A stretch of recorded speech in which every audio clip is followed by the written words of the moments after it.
Emily always knew how to captivate people. Her charm wasn't just natural, it was a skill, honed and perfected. She could light up a room with a smile or disarm someone with a laugh. But as it turned out, that confidence was the perfect mask for her secrets. You'll be absolutely shocked when you hear this story to the end and discover her true intentions. It began subtly. Emily started staying out later than usual, claiming work deadlines were piling up. I didn't question it. She'd always been ambitious, someone who thrived under pressure. But over time, her late nights turned into full weekends catching up at the office. She stopped sharing the little stories from her day, the things she used to excitedly tell me over dinner. Work's been crazy, she'd say, offering me that practiced smile, but her answers felt hollow, almost automated. One night, something happened that planted the first seed of doubt. We were sitting on the couch, watching TV, when she got up to grab a drink from the kitchen. As she walked away, her phone lit up beside me. The screen showed an incoming message from someone named Isaac. Isaac was my best friend, the kind of guy you'd trust with your life. We'd been through everything together: college, first jobs, weddings. His name on her phone shouldn't have meant anything, but it felt out of place. "Hey, you got a message," I called out casually. She froze for a split second before turning back with a forced laugh. "Oh, it's probably about work. Isaac's been helping me with some project ideas." Her response was quick, too quick. I handed her the phone and she swiped away the notification without even opening it. It felt wrong, but I told myself I was overthinking it. Weeks passed and the little things started piling up. Emily began buying new clothes, ones that didn't match her usual style. She'd always been practical, but now her wardrobe had taken a sharp turn toward expensive and provocative. "You're dressing up a lot these days," I said one morning as she stepped into a pair of sleek heels I'd never seen before. "It's for work," she replied, brushing off my comment. "Gotta make an impression." Her explanations always seemed logical, but there was a new distance between us that I couldn't ignore. One Friday, she came home late from another work dinner. I was in the kitchen, cleaning up after putting the kids to bed. She walked in, setting her purse on the counter, and leaned in to kiss me on the cheek. Her perfume was different. It wasn't hers. "New scent?" I asked, trying to sound casual. She hesitated for just a moment. "Oh, yeah, one of the girls let me try hers. Thought I'd see how I liked it." It felt like she was testing me, seeing if I'd push further. I didn't, but my mind raced all night. The breaking point came during an evening that should have been routine. Emily had planned a girls' night with some of her friends, but at the last minute, I got a call from one of their husbands. "Hey, Mike," he started, his tone cautious. "Are you sure Emily's out with the girls tonight?" "What do you mean?" I asked, feeling the pit in my stomach grow. "My wife's homesick," he said. "She hasn't left the house all day." I hung up, my heart pounding. Something didn't add up, and this time, I wasn't going to brush it a day. I decided to follow her the next time she said she was going out. After that night, when I saw Emily with Isaac at the bar, my mind spiraled into a frenzy. I couldn't storm in and demand answers. I needed to be smarter than that. If they were playing a game, I had to play it better. Gathering undeniable evidence was my only option, but it had to be done carefully and without raising suspicion. The next morning, while Emily was in the shower, I saw her phone lying on the bedside table, as it always was. She trusted me enough to leave it out in the open, but she didn't realize I had noticed how guarded she'd become about it. Quietly, I picked it up and entered the passcode, which I'd memorized months ago. It still worked. My hands trembled slightly as I scrolled through her recent activity. At first glance, nothing looked unusual, just mundane texts with coworkers and notifications from shopping apps. But when I checked her call history, Isaac's name appeared more times than I was comfortable with. They'd been speaking late into the evening, at times when she'd told me she was too tired to talk. It was confirmation, but not enough. I installed a recording app onto her phone. It would automatically log her calls and save them to a secure cloud folder. I worked quickly, my heart pounding as I double-checked the settings. Just as I finished, I heard the bathroom door creak open. "You're up early," she said with a smile, stepping into the bedroom wrapped in a towel. "Yeah, I thought I'd get a head start on the day," I replied, forcing a casual tone as I set the phone back on the table, exactly where it had been. She didn't suspect a thing. Later that day, I moved on to phase 2. I needed to know where she was going,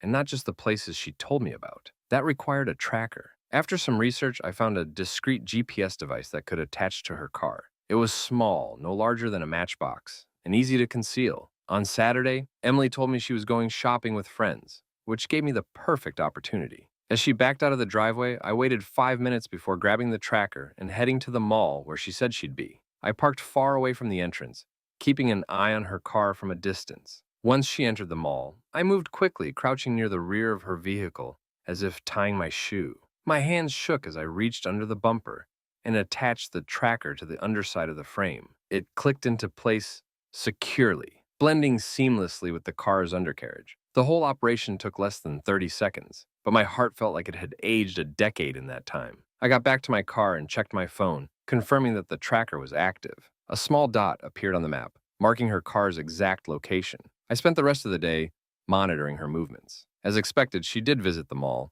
but she also made a detour to a coffee shop far from her usual routes. The tracker showed she stayed there for nearly 2 hours, which seemed odd for a quick coffee run. The next few days were uneventful. The tracker recorded routine trips to the office, the gym, and the grocery store. For a moment, I began to question if I was overreacting. But then, on Friday night, everything changed. Emily had told me she'd be working late again. By now, I knew better than to take her at her word. I kept the tracker app open on my phone as I sat in the living room, pretending to watch TV. Around 7:30 p.m., her car stopped at the same bar where I'd seen her with Isaac before. This time, I wasn't going to wait around. I drove to the bar and parked in a shadowy spot across the street. From there, I had a clear view of the entrance. Less than 10 minutes after I arrived, Isaac pulled up. He stepped out of his car, looked around briefly, and walked inside. My pulse quickened as I watched the scene unfold. I thought about going in, confronting them, but I forced myself to stay put.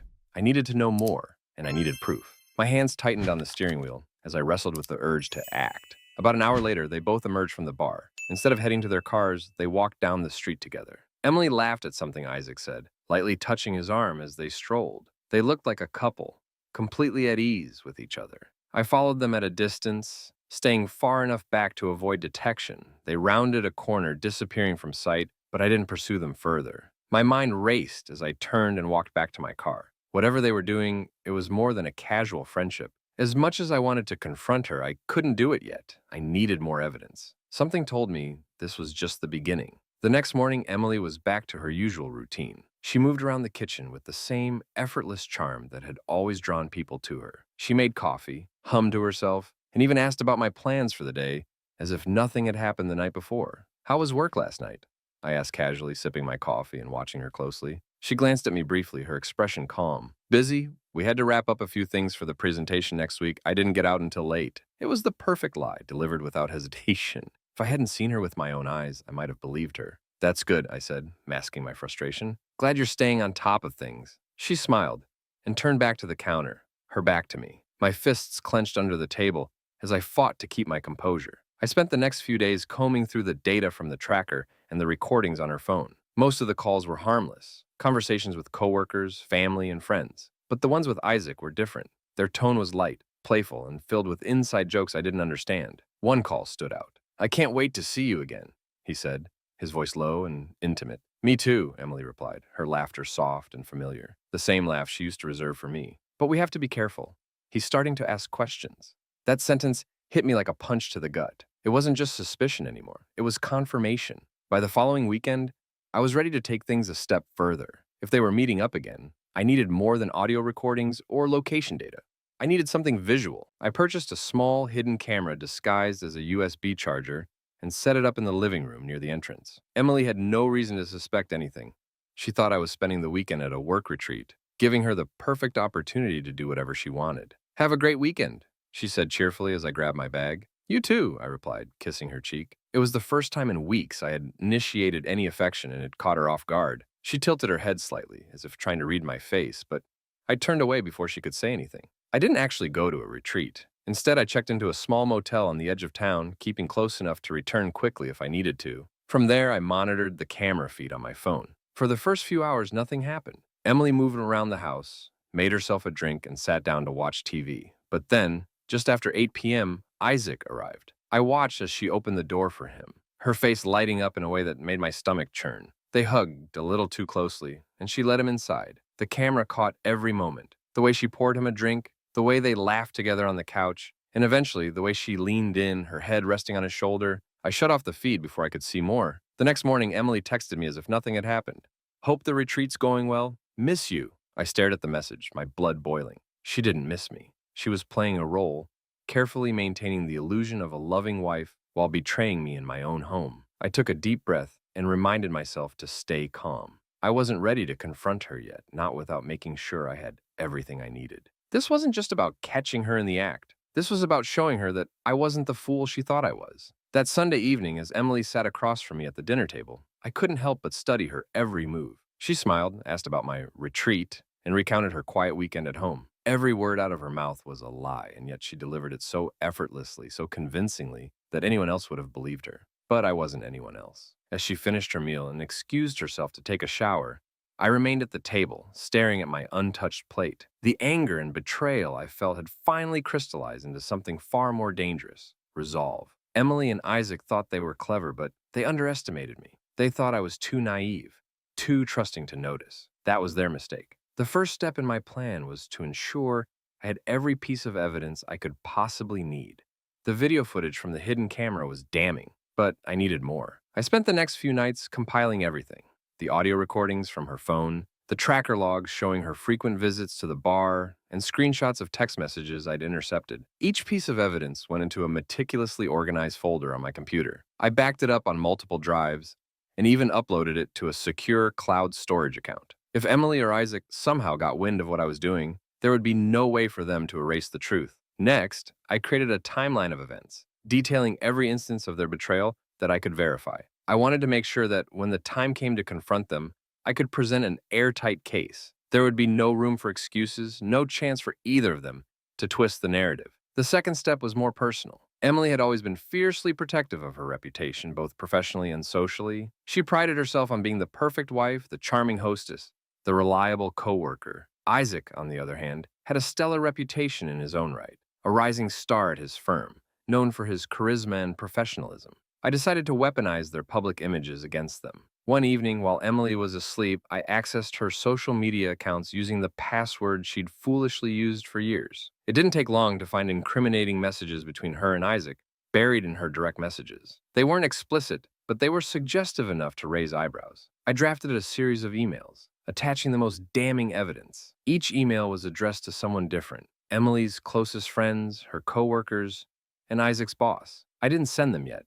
That would come later. For now, I saved them as drafts, ready to be deployed when the time was right. The next phase of my plan involved a little theater. I wanted Emily and Isaac to feel safe, to believe that they were untouchable. I started acting like my old self, affectionate, attentive, and completely oblivious to their deception. Work's been crazy lately, I told Emily one night as we sat on the couch. I feel like I've been so distracted. I'm sorry if I haven't been as present as I should be. She looked at me with what I assumed was guilt flickering in her eyes. It's okay, she said softly, placing a hand on mine. I know you're doing your best. It took everything in me not to laugh. While I was playing the part of the doting husband, I began setting up the grand finale. I rented a private room at a local restaurant under the guise of hosting a small dinner party for close friends. Emily thought it was a chance to celebrate my recent success at work, and she eagerly helped me plan the event. I insisted on inviting Isaac. He's been such a good friend to us, I said, watching her reaction closely. I think it's only fair to include him. Her smile wavered for the briefest moment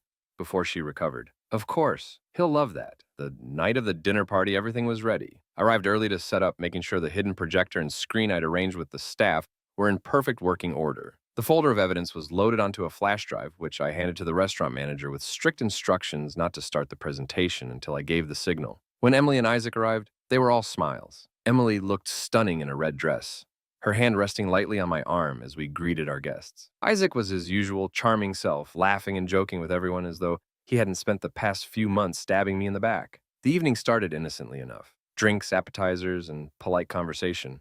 I played my role perfectly, engaging with everyone and pretending to be the proud husband. But as the main course was served, I stood and tapped my glass for attention. Thank you all for coming tonight, I began, my voice steady despite the storm raging inside me.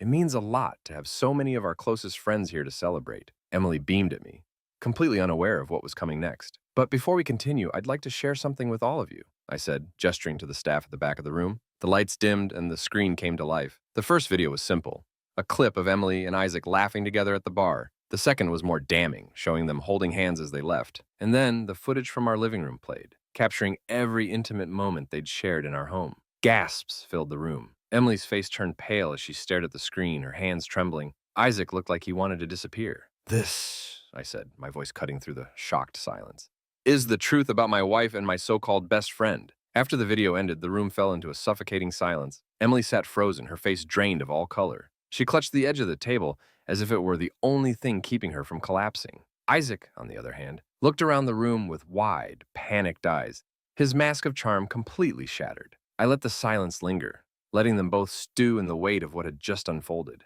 Does anyone have any questions? I asked, my voice cold and steady. Emily turned to me, her voice barely above a whisper. Michael, I can explain. Explain what exactly? I snapped.